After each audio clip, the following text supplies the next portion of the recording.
With the recent success of Sonic the Hedgehog and Netflix's Witcher series, we find ourselves cautiously optimistic for more adaptations of video games.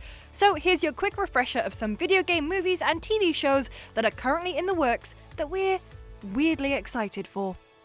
Provided there are no further hiccups, the big screen adaptation of Naughty Dog's blockbuster action-adventure series is now set to come out on March 5th, 2021, with Tom Holland starring as a young Nathan Drake. The film was originally set to have Mark Wahlberg play the wisecracking treasure hunter, but after the film got stuck in development hell for a while, plans had to shift. In fact, it was stuck in development hell for so long that Marky Mark will now be playing the role of Sully, Nathan Drake's lovable cigar-smoking father figure and partner in pillaging. Horror director Eli Roth has been tapped to direct the live-action version of Gearbox's looter-shooter series Borderlands. The film is currently in the early stages of development, with Chernobyl writer Craig Mattson working on the script. In a recent interview, Roth expressed his excitement to be a part of the project, saying, "I'm so excited to dive into the world of Borderlands, and I could not be doing it with a better script, producing team, and studio."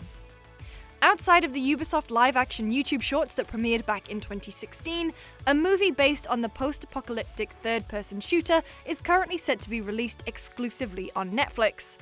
The Division will star Jessica Chastain and Jake Gyllenhaal as leads in the film, with Rafe Judkins from Agents of S.H.I.E.L.D. tasked with writing the script, and Deadpool 2 director David Leitch behind the wheel. Coincidentally, Judkins is also going to be penning the upcoming Uncharted movie.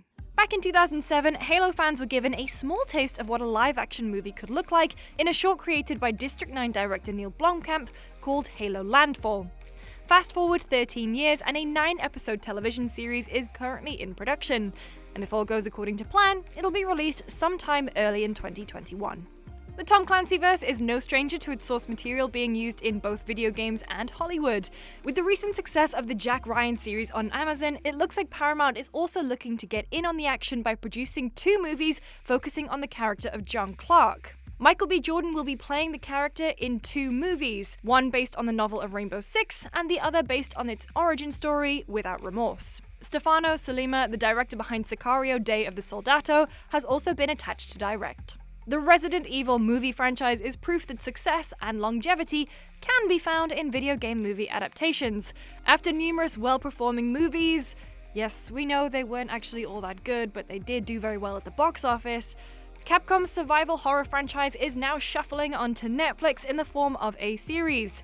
Details are few and far between currently, but the show will reportedly expand upon the game's lore and deepen the mythology of the expanded Resident Evil universe. This series is currently gearing up for pre-production this spring, with actual production following suit a little later in the year. Speaking of Resident Evil, Paul W.S. Anderson, the man behind the movie franchise, is bringing another beloved Capcom property to the big screen. This time it's Monster Hunter. The movie will be led by the Resident Evil movie franchise's leading lady, Mila Jovovich, complete with an ensemble cast made up of Ron Perlman, Tony Jaa, Megan Good, and T.I. Sony is currently aiming for an early September 2020 release, which hopefully also means we'll start seeing a steady stream of trailers for the monster flick in the very near future. Dante, the gun-slinging, sword-wielding, silver-haired devil hunter, is coming to Netflix. The Devil May Cry Netflix series will be developed by Adi Shankar, executive producer of the highly successful and very well-received animated Castlevania series that's also streaming on Netflix. In a recent interview, Shankar revealed that he even acquired the rights to work on the series himself, so that, in his words, the jabronis in Hollywood don't f*** this one up as well. I think it goes without saying that he plans on playing this animated series very close to the chest, and he's clearly very passionate about it. Given that he and his team knocked the Castlevania series out of the park, that's pretty encouraging. Even after hitting a couple of early production bumps, the Minecraft adaptation is still set to hit theaters in March of 2022, with Nick and Nora's Infinite Playlist director Peter Sollett in charge of the movie. Now, this isn't the first time Minecraft dipped its blocks into the narrative space, with Telltale Games creating a very successful episodic series back in 2017. And while we're not exactly sure how closely the movie's gonna resemble the game itself, we can imagine it's gonna be very, very blocky. In terms of plot details, the game's developer Mojang said that it follows the story of a teenage girl and an unlikely group of adventurers, and they need to save the beautiful, blocky overworld after the malevolent Ender Dragon tries to destroy it all. Produced by Aquaman and Fast and Furious 7 director James Wan, The Mortal Kombat reboot is currently in production in Australia, with a theatrical release set for March 2021. With its casting being officially announced, the movie is looking to be a nice mix of seasoned actors and fresh faces for one to destroy with some brutal combat. And yes, that's combat with a K. Aside from that, little is known about the upcoming Mortal Kombat movie, but with a producer like James Wan involved, I think it's pretty safe to say that this upcoming version will be nothing short of an action-packed blockbuster.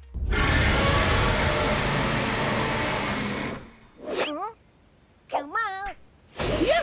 That's right, if you haven't heard already, the mustachioed Italian plumber is leaping into the big screen once again, but this time he's going to be appearing in an animated feature. And whether you were too young to remember or simply just chose to mentally block out the 1993 movie entirely, here's a nice little reminder of why Mario being animated this time around is probably a good idea.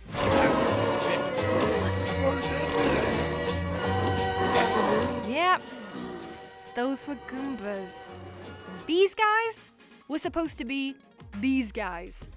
Oh, and yeah, this is what Yoshi looked like. Yikes.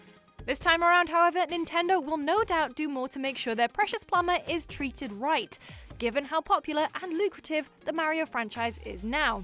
If Sega can make it work for Sonic, surely Nintendo can do the same for the Mario Bros. And there you have it.